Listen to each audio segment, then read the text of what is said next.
I didn't know if you guys have been following the memes around Arby's lately. Have you seen that Arby's has caused quite the kerfuffle? Have you Is this like followed a this? new development? I haven't seen What that. did they do? Yeah. Well, they tweeted something, and it was very offensive, not just to the woke left, but also to those who are trying to push this woke right thing. I specifically asked the two biggest people in the space who are pushing this idea of a woke right. I invited both of them on the show. Both of them declined. And that's the thing is like, whenever these people pushing this woke right narrative, at first I was like, oh, they're standing against the groypers. I can appreciate that. Yeah, don't I can quite understand not liking what- them. Yeah. Yeah, I don't, because I mean they're very extreme. But it's like I didn't quite understand how that would be called woke right. But it was like, okay, I can respect that. Well, then they started going after people like Matt Walsh and things like that, and it's like where it's just I'm not on board anymore. Yeah, it's very weird.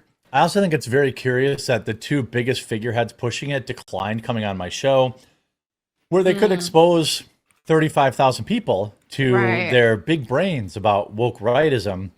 They both said they're got too to a point busy. now. It's just like you're not allowed to raise issues that are involving culture surrounding race right now. Like, let's be real. Just because we can talk about black fatigue, for example, doesn't mean we hate black people. There are black people with black fatigue right now. They're sick of it. I did a whole video on it yesterday. Now, just imagine if all of a sudden, think about some of the worst, like, white people that exist, like, you know, the stereotype druggies and the meth heads and all this. Now imagine if they were exactly. Now imagine if they were representing white people and then people were like, yo, I'm getting sick of white people, man. This is getting ridiculous. Well, if that's what was running rampant and that's what we were glorifying and that's what we were encouraging in our community, I would have white fatigue as well. So yeah, it's very reasonable to speak out against all of this craziness that has gone on within the black community that has been fueled by movements like BLM and things of that nature that have only made it worse. And so everybody's sick of it, and it doesn't make you a racist to talk about it. So Arby's, I really think that the woke right moniker is code for just calling people racist. Arby's tweets out, unlike dad, our ham and Swiss actually came back. A totally normal, fine, funny meme joke tweet. I saw this tweet and I was like, oh, the left is going to be pissed. And of course they were. There's a lot of people who are just like, you know, kind of racist, don't you think? Low class Arby's, do better. It's like, well, if your first thought was about black people, that's your problem. Yeah.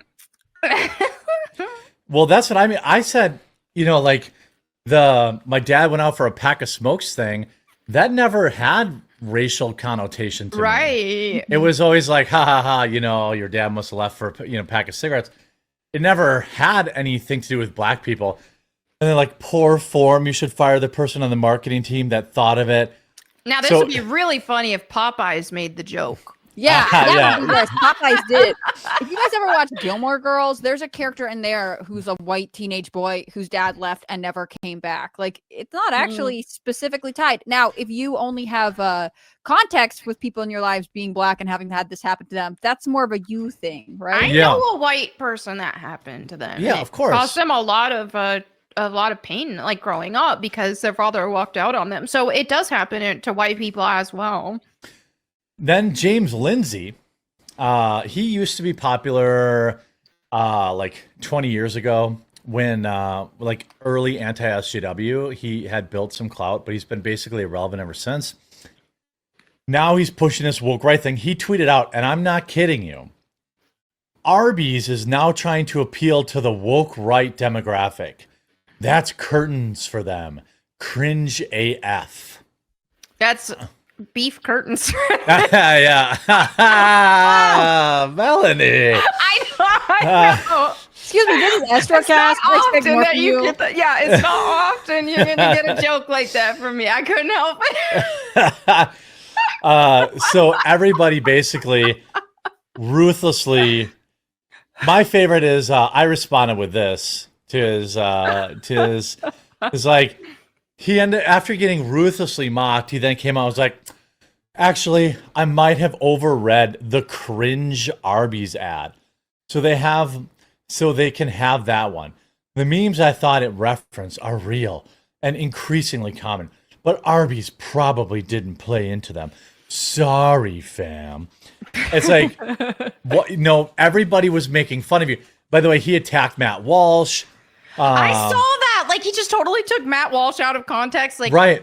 And that was really messed up. And it's just disappointing to see because I have liked some of James Lindsay's tweets before, and I've just been like, oh, okay. Like, I really liked how he was on a roll speaking against these crazy groypers and stuff. But it's just like, this is just, it's like, can you just stop making woke right a thing? This is getting ridiculous at this point. Do you think and I don't know enough about James Lindsay to say this for sure, but like, do you think part of it is just like, if you become the arbiter of some weird threshold, then you become the most relevant person on the platform? I find the woke right thing sort of weird because when you ask people to define it, it seems like it's sort of a moving target. So therefore, if you become the X authority on declaring something woke right or not, like you inevitably build a following. That's the problem with this. There's no like actual foundation to it. This is why when it comes to movements and things like that, I'm just like, hey, let's look at what the Bible says. This is the foundation, is the Bible, because I didn't want to create some sort of arbitrary rules for things, for movements. And so when you have something like this, it's like, oh, to my knowledge and trying to see them define what woke right means, it's a lot of it is centered around race and stuff because, oh, well, the wokes make everything about race. And so the woke right also make everything about race.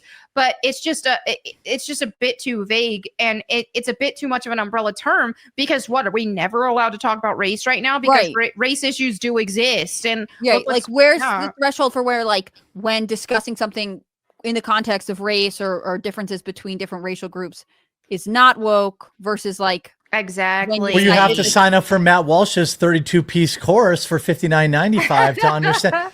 Like, here's a tweet from him yesterday. He tweets about every 7 minutes, so it's really hard to like do a deep dive into his channel and his feed and find tweets. Somebody put, where Matt Walsh said, "This quote battle is entirely one-sided. He has attacked, smeared, and insulted me unprovoked multiple times for weeks." That's true. He's talking about James Lindsay. I'm not going to be struggle sessioned by him, you, or anyone else. So James Lindsay says, "Poor victim, Matt Walsh." Okay, that was yesterday. Here's today. I made fun of him by posting an Arby's beef and cheddar, and he's like, woke people never let you live down their mistakes. They're just going with character assassination. So it's when it happens to you, you're the victim. When it happens to Matt Walsh, he's crying. By the way, I think my tweet was funny. I just said, "Where did the beef and cheddar touch you, James?" And in this thread, he got ruthlessly ratioed by my beef and cheddar. So I mean, like, I nailed it. Yeah, he's only mad because I beef and cheddared him to death. Like, if I think that this is, whereas I know I wasn't here it is. Yeah. Oh wait, no. I double beef and cheddared him. Here's the original beef and cheddar. 342 likes. Let's see what to his 86 likes. Yeah, I mean, I don't even understand. And why is he calling me a skank? Isn't that a loose woman? I don't really understand. I don't understand how a skank would apply to that. Well, yeah, kind of make words happen in a new way. So isn't that kind of a woke right thing to call you a skank? Isn't that rooted in isn't that a microaggression? Yeah, he's definitely shaming me. It would be a shame if everybody constantly replied to every James Lindsay tweet with various pictures of Arby's for like the next week. I feel like that would end his woke right crusade. Every time he tweets, just sad face James Lindsay and a beef and cheddar, or it's like I want, like, I get, like, when you say it as like, oh well, some people make everything about race, even on the right. Like, I could kind of see that, but it's just so hard to understand the threshold with which this is being applied, because again, like, it's such a moving target. And I feel like it just becomes more about fighting on X. And you know, Exactly. it's, That is what it feels like. It just except when Jeremy does it. When Jeremy does it, obviously it's warranted. But. Well, correct. But it's like from I said this yesterday, I think. It's like the Clueless thing. Stop trying to make fetch a thing. yeah. Like, Stop trying it's to make woke- what's right Girls. happen. Sorry. It's That's not the a wrong thing. movie. Oh, It's it's not Clueless? It's Mean Girls. Mean Girls. Yes, you're right. Mean Come Girls. on, it's Astrocast. You Shout can out do Lindsay this. Lohan. I saw that movie in the theater. It's a really good movie. He's one of the Yeah. girls. He's an OG stan. He went to Funny. theaters for Mean Girls. Yeah, I saw Twilight in the theaters, midnight release too. So, But I agree believe with you. me. It's like trying to make fetch happen. So I didn't mean to cut you off. No, you're good. You're good. It's better to be correct. Even if you are woman-splaining me. Look, I've seen so few movies. I need to be able to say like I've seen Clueless, and that's not a reference there. Yeah, I do. Clueless is also very good. Mhm. And the Arby, like a single Arby's sweet, like I generally don't eat Arby's. I will say that their Market Fresh sandwiches I think they're one of the better fast food places. easily top. They're S tier fast food. I agree. Now, it probably depends on who's working at yours.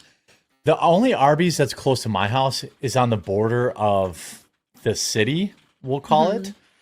So the employees are all obese black women that don't give a fuck about their job. But I've gone to other Arby's where they're like, you know, people who care about their job, and their food's like slaps. I don't care. Their roast beef is good. Their Yeah. curly fries are That incredible. Arby's sauce is amazing too. Yeah, the Arby's sauce.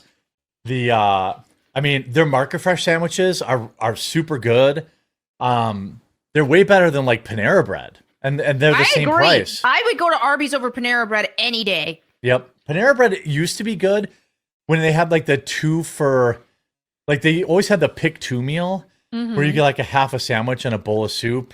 I And still have that, but when they were like more, Well, they did like more bakery stuff too. Like when they it used felt to like they were do- actually making more stuff there. yeah, well, I mean, I'm saying like the pick 2 was great when it was $7.99. Yeah. Now it's like $20. Yeah, And they've it's got like- a little bougie. It's too like, expensive. yeah. You can go to Arby's and get their Market Fresh sandwich, get it maxed, by the way, which is an off-menu way of having them double the meat. And like you're getting, you know, a half a pound of turkey meat, avocado, bacon on whole wheat bread or toast for like $11. Like Panera could never. I get their could TBA never. like all the time. The turkey bacon avocado, like that's a perfect sandwich. Even on Carnivore, when I'm traveling, when my mom and I were on a little road trip, there was an Arby's there, and it's just like we got a couple Arby's roast beef sandwiches. It just took the bread off, Yeah, you take the bread off. ate Yeah. the roast beef with some cheese. It was great. Yes, when I try to, like, usually I'll do the turkey, like, when I'm trying to be healthy, I'll get the Market Fresh sandwich, no bread.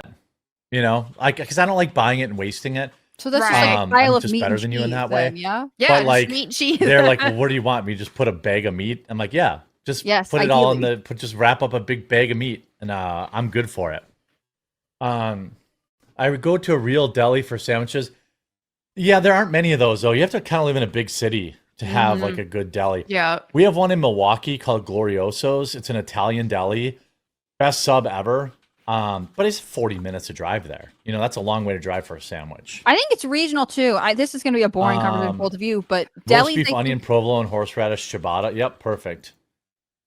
delis Is any were of this like making you hungry? a little bit. Oh, I can't. Little. My stupid sound thing keeps changing. I can't hear you guys. I was like, you're not talking. Oh. It's doing my fine. best. See, I thought Jeremy was just ignoring me. I know. I was like, wow, he just keeps talking over I was you. like, I'm trying to give some commentary here. I guess I'm not funny. Also, I muted my mic for a second because I could hear my baby crying. So I was like, Aw. oh, maybe he's like muting me because he can hear Right. the background noise. Okay, I'll tell you this because he was talking about delis. Okay. But I grew up in New England and I felt like there were lots of local delis. But then later someone was like, that's part of the Italian immigration influence. Like a lot of Italian people opened delis. So in Right. parts of like he's in Wisconsin where there wasn't that same kind of migration. So there's fewer of them. Okay. Apparently also it's true with pizza too. We have a lot of German restaurants. Mhm. We have a lot of them. I was Proper telling Melanie, delis, not many. well, I was telling Melanie, where I grew up in New England, there were like lots of local delis. So when the commenter is like, "Oh, I would just go to a deli for a sandwich," like that's because they are there. But I've Yeah. heard that it's because there were more Italian immigrants in that part of the country. So other areas don't have that tradition the same way, and so that's where you get more of like the chain sandwich shops. Because I don't think I ever grew up. I don't even know if they were that popular when I was growing up there. But like Jimmy John's, Jersey Mike's, that kind of stuff, like they weren't a thing there because That's all we have. That's all we had here. Yeah.